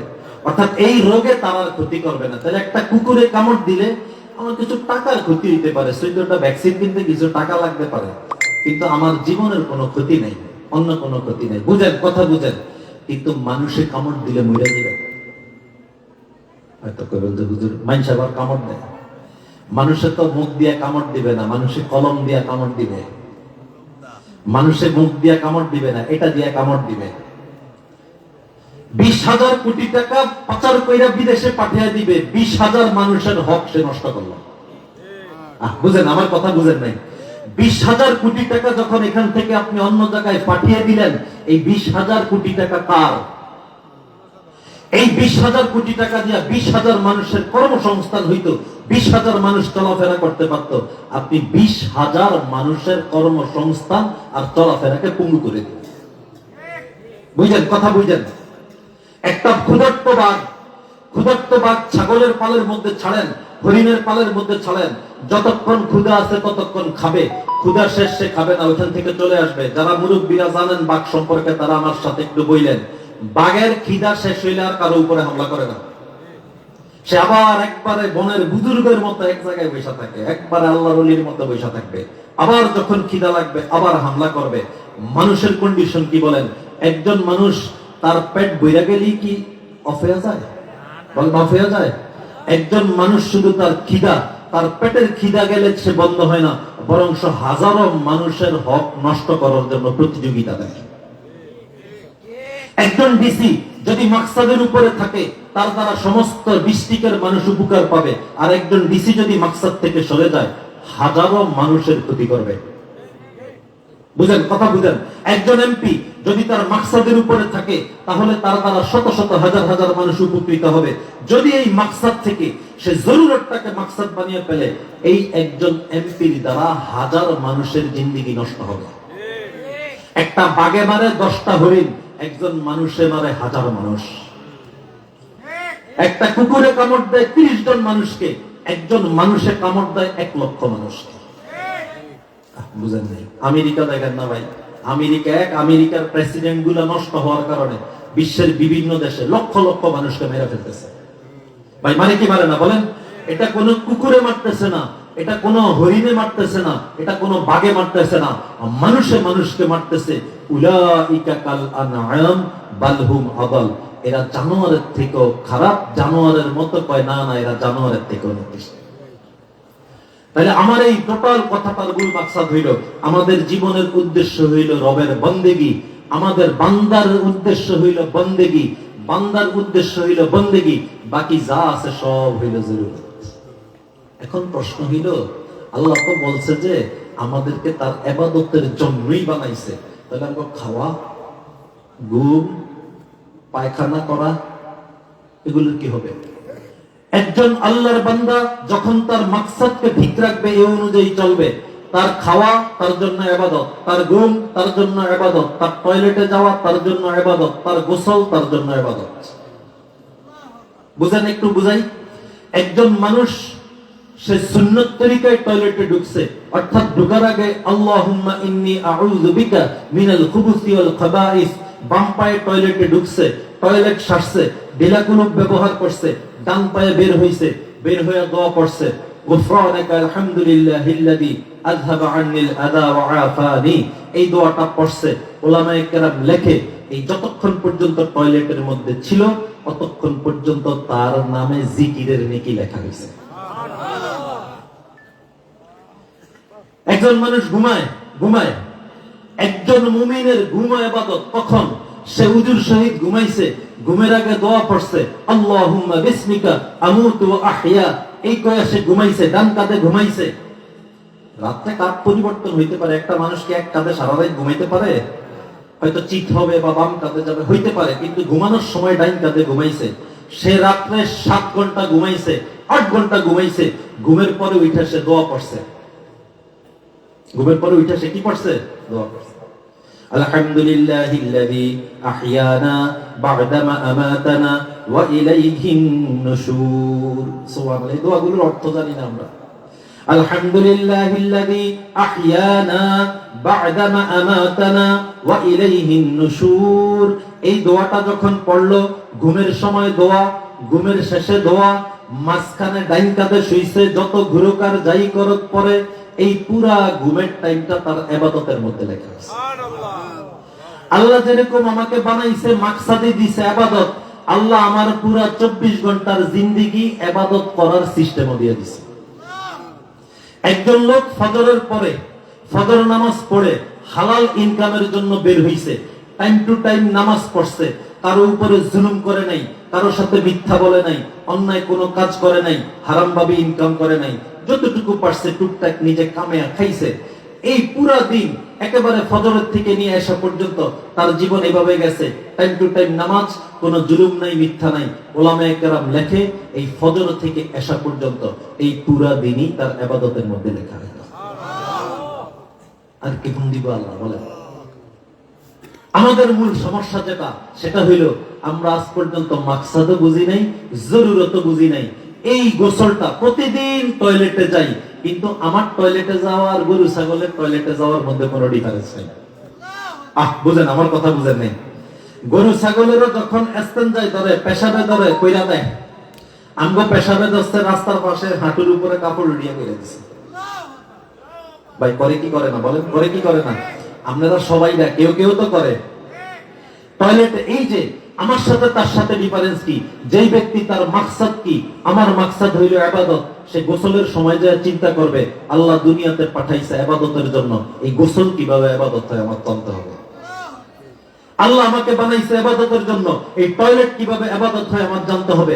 আল্লাহ বানাইছে আমাকে ইবাদতের জন্য, আমার ঘুম কিভাবে ইবাদত হয় আমার জানতে হবে। আল্লাহ বানাইছে আমাকে ইবাদতের জন্য, রাস্তায় হাঁটতেছি এটা কিভাবে ইবাদত হয় আমার জানতে হবে। আল্লাহ বানাইছে আমাকে ইবাদতের জন্য, আমি খানা যে খাই এটা কিভাবে ইবাদত হয় এটা আমার জানতে হবে। একজন মুসলমানের সকাল থেকে ঘুম থেকে উঠে নিয়ে একেবারে ঘুম যাওয়া পর্যন্ত পুরা লাইফটাই তার ইবাদত হবে, যদি সে তার মাকসাদ বুঝে এই অনুযায়ী চেষ্টা করে। এই জন্য ভাই আমরা আমাদের মাকসাদের উপরে চলি। যখন কেউ মাকসাদের উপরে চলে তার জিন্দেগি হয় একরকম, যখন কেউ জরুরতের উপরে চলে তার জিন্দেগি হয় একরকম। আমি একটা দুইটা উদাহরণ দিয়ে শেষ করে দিচ্ছি। সারা পৃথিবীর মধ্যে একজন বাদশার নাম শুনছেন, ওমর ইবনে আব্দুল আজিজ। নাম শুনছেন নি? অনেকে শুনছেন, অনেকে শুনেন নাই। না শুনলে আমার একটু পরিচিত হন। ওমর ইবনে আব্দুল আজিজ কে? ওমর ইবনে আব্দুল আজিজ হইল 2/3 পৃথিবীর বাদশা। অর্থাৎ আমগো দুনিয়াটারে যদি 3 ভাগ করেন, বর্তমানে সারা পৃথিবীতে রাষ্ট্র আছে 194টা, জাতিসংঘের অন্তর্ভুক্ত। এই রাষ্ট্রটারে 3 ভাগ করেন, 3 ভাগ করলে 2 ভাগের মধ্যে মোটামুটি 120টা চলে আসবে। ভাই আসবে কি আসবে না? বুঝেন আপনারা আমার কথা? বুঝেন?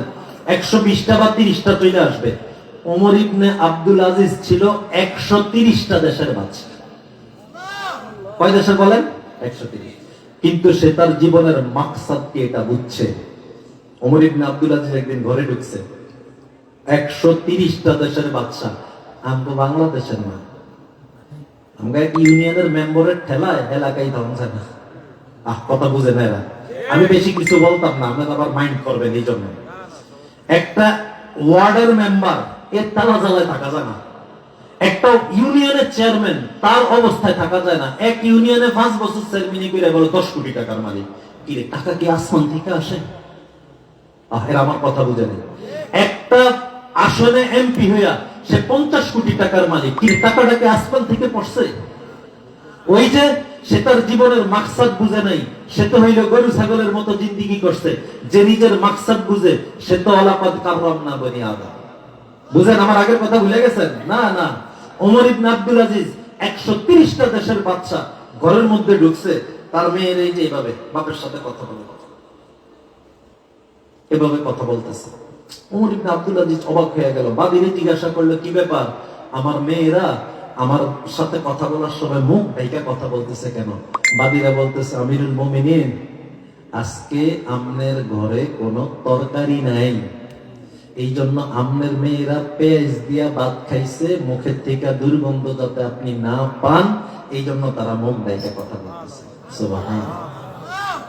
130টা দেশের বাদশা, তার মেয়েরা পেঁয়াজ দিয়া ভাত খায়, তার ঘরে কিছু নাই, ডাক দিয়ে মেয়েদেরকে বলতেছে, মা আমি ওমর ইবনে আব্দুল আজিজ, আমি ওমর ইবনে আব্দুল আজিজ, আমার সময় এই কোষাগারে যত টাকা আছে, আমাদের বাসায় বুঝেন রিজার্ভে যত টাকা আছে, সরকারি একটা রিজার্ভ থাকে না, যেই দেশের রিজার্ভে টাকা বেশি এই দেশ তত উন্নত। খালি রাস্তাঘাট হইলে দেশ উন্নত হয় না, রিজার্ভ যত বেশি যেই দেশের এই দেশ তত উন্নত।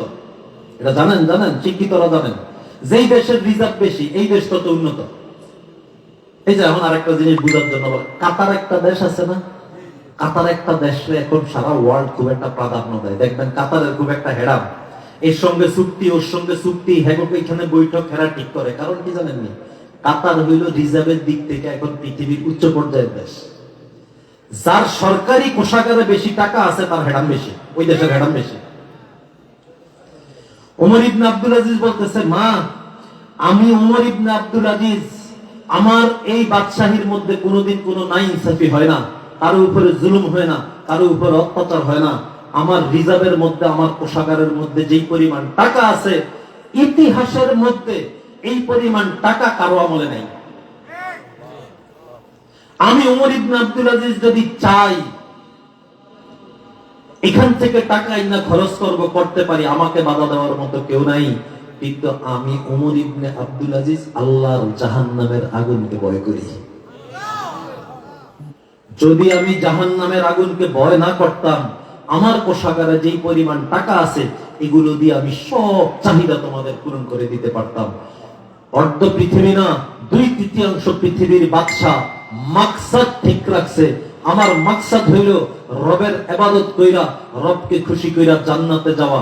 দুনিয়ার সব কিছু যদি হারাম ভাবে আমার সামনেও চলে আসে, আমি আমার মাকসাদের থেকে পিছপা হব না। ভাই বুঝতেছেন? বুঝতেছেন? আমরা কোন ব্যস্ততা দেখাবো আল্লাহর দরবারে যায়া, যে আল্লাহ আমি তো আপনার ইবাদত করতে পারি না, আমার এই ব্যস্ততা ছিল। 2/3 পৃথিবীর বাদশা, তার কি ব্যস্ততা নাই ভাই? একটা দেশের প্রধানমন্ত্রীর ব্যস্ততা থাকলে তার কত ব্যস্ততা। ওমর ইবনে আব্দুল আজিজ 2 বছর 4 মাস তার এই রাজ্য শাসন করছে, অর্থাৎ 2/3 130টা দেশ শাসন করছে 2 বছর 4 মাস। তার স্ত্রী বলে যে আমার স্বামী এই 2 বছর 4 মাসের কোন রাত্রে আমার সাথে এক বিছানায় ঘুমায় নাই।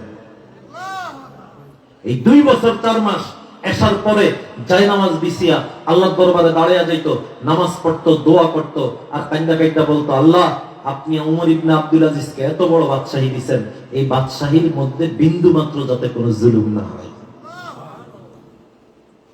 ওলামায়ে কেরাম লেখে, ওমর ইবনে আব্দুল আজিজের যুগে কোনোদিন বাঘে হরিণরে আঘাত করে নাই, ভয়ে ওমর ইবনে আব্দুল আজিজ আছে। এত বড় বাদশা জীবনের মাকসাদ হচ্ছে আল্লাহর দরবারে যায় কি বলবো? ওমর রাদিয়াল্লাহু তাআলা আনহু অর্ধ পৃথিবীর বাদশা, অর্ধ পৃথিবীর বাদশা। আর ওমর ইবনে আব্দুল আজিজ যে না চিনেন, ওমর রাদিয়াল্লাহু আনহু তো চিনেন। ওমর রাদিয়াল্লাহু তাআলা গনিমতের মাল আসছে, জুব্বার কাপড়, এই জুব্বার কাপড় ওমর রাদিয়াল্লাহু তাআলা লম্বাতে অনেক বেশি ছিল, এটা হয়তো অনেকে জানেন না। সাহাবীদের মধ্যে ওমর রাদিয়াল্লাহু তাআলা খুব লম্বা চূড়া ছিল, টল ফিগার বলে আমাদের, আমরা ইংরেজিতে বলি না টল ফিগার, লম্বা ছিল। কাপড় আসছে, সবাই দিছে, ওমর রাদিয়াল্লাহু তাআলা একটা নিছে। এখন জুমার দিন খুতবা দিতে দাঁড়াইছে, যখন কাপড় পরিয়া দাঁড়াইছে, পাশের এক সাহাবী দাঁড়িয়ে বলতেছে, এই ওমর, কি না যুগ ছিল, আমরা ইসলামী শাসনের কথা কেন বলি, ইসলামের কথা কেন বলি? আরে ইসলাম যদি রাষ্ট্রীয়ভাবে হয়, ইসলামী শাসন যদি কায়েম হয়, একটা কুকুরেও তার অধিকার পাবে, একটা কুকুর তার অধিকার পাবে। কুকুর, কুকুর। একজন অমুসলিম রেখে অন্যায় ভাবে একটা টোকা দিতে পারবে না। ইসলাম হইল এমন ধর্ম, সারা পৃথিবীতে অমুসলিমের হক অন্য কোন ধর্ম আদায় করতে পারবে না, ইসলাম ছাড়া কেউ আদায় করতে পারবে না। ওমর রাদিয়াল্লাহু তাআলা দাঁড়াইছে, বাদশা, অর্ধ পৃথিবীর বাদশা। কেমন ওমর? ওমরের নাম শুনলে ঠিক এভাবে কাঁপতো কাফেররা, এভাবে। ওমর যখন খুতবা দিতে দাঁড়াইছে, পাশের এক সাহাবী বলতেছে, এই ওমর, তুমি গনিমতের মাল থেকে জুব্বার কাপড় বেশি নিছ। বুঝেন কথা, বুঝেন? সম্ভব? এই দেশে সম্ভব? একজন চেয়ারম্যানরে বলতে পারবো, ওমর জুব্বার কাপড় বেশি নিছ? তুমি অনুযায়ী জুব্বার কাপড়ে তো হওয়ার কথা না, তুমি জুব্বা বানাইছো কি দিয়া, মানে আমাদের থেকে তুমি বেশি নিছ। ওমর রাদিয়াল্লাহু তাআলা কিচ্ছু বলে নাই। পাশে তার ছেলে আব্দুল্লাহ ইবনে ওমর ছিল, সে দাঁড়িয়ে বলতেছে, আমার আব্বা কাপড় বেশি নেয় রে। আমার আব্বা 1 টাকা পড়ে নিছে। আমার আব্বার জুব্বা নাই, অর্ধ পৃথিবীর বাদশা। আমার আব্বার ভালো কোনো জুব্বা নাই, এটা দেখা আমি আমার অংশে যে জুব্বার কাপড় আসছে এটা আব্বারে দিয়ে বলছি, আব্বা আপনি 2টা দিয়ে একটা জুব্বা বানিয়ে দেন। এই জুব্বা পরিয়ে আব্বু জুমা পড়াইতে আসছে। মাকসাদ যখন ঠিক থাকে, দুনিয়ার সবকিছু পাইলেও সেইখান থেকে সরে না। মাকসাদ যখন ঠিক থাকে না, একজনের জমি থেকে একটা মরিচ আনতে গায়ে লাগে না। বুঝে নাই। মাকসাদ যখন ঠিক থাকে, বাদশাহী সামনে আসবে, মাগার সে তার মাকসাদের থেকে সরবে না। রবকে রাজি খুশি কইরা জান্নাতে যাওয়া, যার মাকসাদ ঠিক নাই, জমি চাষ করতে গিয়া এক কোপ বেশি দিয়া ফেলবে। অথচ এই কদ্দুর জমিতে যেই ফসল হবে, এই ফসল দিয়ে তারা একদিন যাবে বলেন, কিন্তু তার মাকসাদ ঠিক নাই। এই জন্য ভাই, এই যে এখানে যারা আছি, কথা শেষ করে দিচ্ছি, সবার কাছে আমার অনুরোধ, এই 40 বছর গেছে, 50 বছর গেছে, 30 বছর গেছে, 60 বছর গেছে, কিন্তু আমার জীবনের মাকসাদই এখনো বুঝিনি। আমি এই যে ফলাফাইন জন্ম দিছি, ফলাফাইন জন্ম দিয়ে এদের লালন পালনের জন্য গাদার মতো খাটনি খাটতেছি, এটা আমার জীবনের মাকসাদ না। এই যে আমি খেত করছি, গাদার মতো খাটনি খাটতেছি, এটা আমার জীবনের মাকসাদ না। এই যে বিদেশ প্রবাসে গিয়া 16 ঘন্টা ডিউটি, 14 ঘন্টা ডিউটি কইরা টাকা কামিয়ে আনতেছি, এটা আমার জীবনের মাকসাদ না। আমার জীবনের মাকসাদ হইল আমার রবকে সিজদা কইরা, রবকে রাজি কইরা জাহান্নাম থেকে বাইসা জান্নাতে যাওয়া। এটার জন্য আল্লাহ আমাদেরকে বানাইছে। আল্লাহ দুনিয়ার সমস্ত মাখলুককে বানাইছে, কোরআনে এদেরকে বানাইছে যে এই ব্যাপারে আল্লাহ বলছে, ইন্নামা আমরুহু ইযা আরাদা শাইআন আইয়াকুলা লাহু কুন ফায়াকুন, কুন ফায়াকুন কইয়া বানায়। আর আল্লাহ মানুষের প্রসঙ্গ যখন আসছে, আল্লাহ বলতেছে আমি মানুষকে আমার হাত দিয়ে বানাইছি। সুবহানাল্লাহ। বুঝেন নাই কথাটারও একটা বুঝেন অনেকে। আল্লাহ মানুষের ক্ষেত্রে বলছে যে আমি মানুষকে আমার সম্মানিত হাত দিয়ে আমি আল্লাহ মানুষকে বানাইছি। এই মানুষকে এত মহব্বত করে বানাইছি, এদেরকে আমি জাহান্নামে দেওয়ার জন্য বানাই নাই। এই জন্য জাহান্নামের স্তর 7টা, জান্নাতের স্তর 8টা। আমি এদেরকে বানাইছি জান্নাতে দেওয়ার জন্য। যে ঈমান আনবে, নেক আমল করবে, ইবাদত করবে, আমি আল্লাহ তাদেরকে দিব জান্নাত। আর যে তার এই মাকসাদকে ভুলে জরুরতের উপরে জিন্দেগি করবে, আমি তাকে দিব জাহান্নাম। এই জন্য ভাই আমার আলোচনা শেষ। এখান থেকে আজকে নিয়ত কইরা উঠবো, আমি আমাকে যেই উদ্দেশ্যে আল্লাহ বানাইছে, এই আজকের থেকে নিয়ে আমি এই উদ্দেশ্য ছাড়বো না ইনশাআল্লাহ। ঠিক আছে তো ইনশাআল্লাহ? যত কষ্ট আসুক, 5 ওয়াক্ত নামাজ আমি ছাড়বো না ইনশাআল্লাহ। এটা আমার জীবনের মাকসাদ। আমি খানা একটু কম খাইতে পারি, 3 বেলার মধ্যে খানা 1 বেলা খাইতে পারি, কেউ মারা যাবেন না। প্রতিদিন যদি 1 বেলা খানা খান, কেউ মারা যাবেন না ইনশাআল্লাহ, কেউ মরবেন না। 1 বেলা খানা খেলে সবাই বেঁচে থাকবেন। কিন্তু এই 5 ওয়াক্ত নামাজের মধ্যে যদি 1 ওয়াক্ত নামাজ না পড়েন, আপনার শরীরটা থাকবে মাগার আপনার রুডা মারা যাবে, আপনার রুডা মারা যাবে। এই জন্য ভাই আমরা আমাদের জীবনের 5 ওয়াক্ত নামাজ, শীত হোক, গরম হোক, কষ্ট হোক, দুঃখ হোক, সুস্থ থাকি, অসুস্থ থাকি, আমি আমার জীবনের মাকসাদ থেকে সর্বনা ইনশাআল্লাহ। ঠিক আছে তো ইনশাআল্লাহ? রমজান মাস আসতেছে, দুঃখ কষ্টে যেভাবে পারি রোজা রাখবো। যাদের উপরে হজ ফরজ এই বছরই চলে যান। এখানে অনেক যুবক মানুষ থাকে, এগুলো উপরে হজ ফরজ হয়েছে 5 বছর আগে, এরা হজে যায় না। হজে গেলে ঠিক হয়ে যাওয়া লাগবে। আমি আমার এলাকার এক মুরব্বীরে জিজ্ঞাসা করছি, ওনার উপর হজ ফরজ অনেক আগে। আমি বললাম টাকা হজে যাবেন না? আরো কয়দিন পরে। জিজ্ঞাসা করলাম কেন? হজ করলে তো সব সাজা দিতে, মানে হজদার এমন বানাইছে, সব আকাম কুকাম কইরা যায়া হজরে আসদের সুমা দিয়া বেগুন গুনা হেতারে দিয়ে আমি ছিলাম। বুঝেন নাই? মানে হজরে সে বানাইছে কি সারা জীবন 60 বছর। আমাদের দেশে তো 60 বছরের আগে হজ ফরজ হয় না। কথা বুঝে না এরা। 50-এর আগে কোনো হজ ফরজ নাই। এমনি ইসলাম বলছে 50-এর আগে হজ ফরজ নাই, এরকম বলছে। যখনই হজের উপযুক্ত হইছে, সে তার সংসারের খরচ দেওয়ার পরে হজে আসা যাওয়ার খরচ যদি তার কাছে থাকে, তার উপরে হজ ফরজ। এই লোক হজে চলে যাবে, হইতে পারে কালকে তার টাকা চলে যাবে, হইতে পারে সামনের বছর তার টাকা থাকলো না, সে তো আল্লাহর একটা ফরজ ইবাদত থেকে বঞ্চিত হয়ে গেল। আল্লাহর কত বান্দা প্রতিদিন কান্দে, আল্লাহ আমার একটু হজের তৌফিক দেন। আর আল্লাহর কত বান্দা আছে তার কত আগে হজ ফরজ হয়েছে, সে যাই না। ভাই আছে না নাই বলেন না? হজ ফরজ হয়েছে, হজে চলে যাব, যাইয়া আমার জিন্দেগি পরিবর্তন করব। যাকাত ফরজ হয়েছে, যাকাত দিয়ে দিব। অর্থাৎ আল্লাহ রাব্বুল আলামিন যে উদ্দেশ্যে আমাকে বানাইছে আল্লাহর গোলামি করা, এই গোলামি থেকে 1 মিনিটের জন্য এদিক সেদিক যাব না ইনশাআল্লাহ। ঠিক আছে তো ইনশাআল্লাহ? আল্লাহ রাব্বুল আলামিন আমাদের সকলকে এই কথাগুলো বুঝার এবং আমল করার তৌফিক দান করেন। মাশাআল্লাহ, সবাই বলুন মাশাআল্লাহ, জাযাকাল্লাহ। আল্লাহ হযরতকে হায়াতে তৈয়বা দান করুক, সবাই বলে আমিন। সম্মানিত হাজির, সন্ধ্যা হইতে এই পর্যন্ত অনেক